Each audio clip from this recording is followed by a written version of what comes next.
are we supposed to ignore white supremacist hate crimes? We're not supposed to ignore any kind of crime, Dasha. That's what I say. But what I see is a selective reporting. Take the Nashville Transgender Shooter Manifesto. Every shooter manifesto in a mass shooting has been released within 48 hours, except for that one shooter in Nashville. Now, it ended up being leaked. What do you see?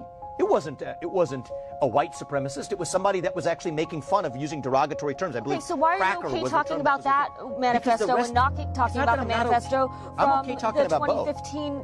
I'm more than okay talking about both, but what I'm asking is, why is the mainstream media suppress that one? Why did the police suppress that one? Why was that the one shooter manifesto that of all of the mass shootings, every other shooter manifesto has been released? I'm focused on that one because that's the one that's been hidden from us. And it comes back to the point of my candidacy and the way I'm going to run this country.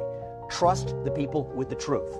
If it doesn't match your narrative, the reality is right now, I think the media did not hold the police accountable. They would have been demanding that. Starting to gain traction with the black community, with Latino voters. Do not worry that your rhetoric is pushing them away. There are folks to the contrary. I think we're going to bring black people into this movement. Who are concerned about your rhetoric. Well, you know what? I'm concerned about their corruption. If you had somebody who actually one of the most prominent black influencer the other day, what did she say? I've been black my whole life, and this man could actually unify this country, in response to a long exchange I had with a black pastor who had an event here in Iowa, did challenge me with a hard question, asking me, are my views against affirmative action, how do those align with historical racial injustice? Affirmative action is a debate that is being had. If I may just finish this. If I may finish my point, Dasha. With racism, I think I will be better positioned. But you're denying that racism is a problem. I've never denied that racism is a problem. If you listen to the response I gave to that black pastor, my whole point is racism has been a major problem for most of our national history. But we're getting close to the promised land that Martin Luther King envisioned.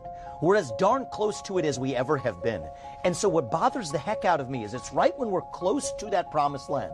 Martin Luther King said it, I may not get there with you, and he didn't get there with us.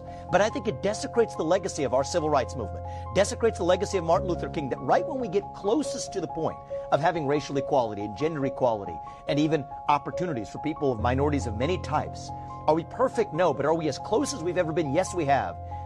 To then obsess over systemic racism, to then obsess over white guilt and otherwise, we're creating new waves of racism, Dasha, that we otherwise would have avoided right when we're closest to having achieved what even the proponents of the civil rights movement would have dreamed of. That's what bothers me. My exchange with that black pastor about a week or so ago, right here in Iowa, not far from where we are, it was in Indianola, not far from where we are in Des Moines, was that we're founded on the pursuit of a more perfect union, the pursuit of liberty, equality, and justice for all. And I reject this left-wing narrative that's creating more artificial division. So I believe I will bring more black and Hispanic voters into our movement, not by saying fake poll-tested slogans, but by speaking the hard truth that we've been imperfect in our past, but let us celebrate the progress we've made and reject the media's cherry-picking narratives to actually get to the truth of the matter. And now if we care about black lives, the things we're going to do isn't obsessing about white supremacy. It's actually fixing the problems in our cities, which I will do as our president.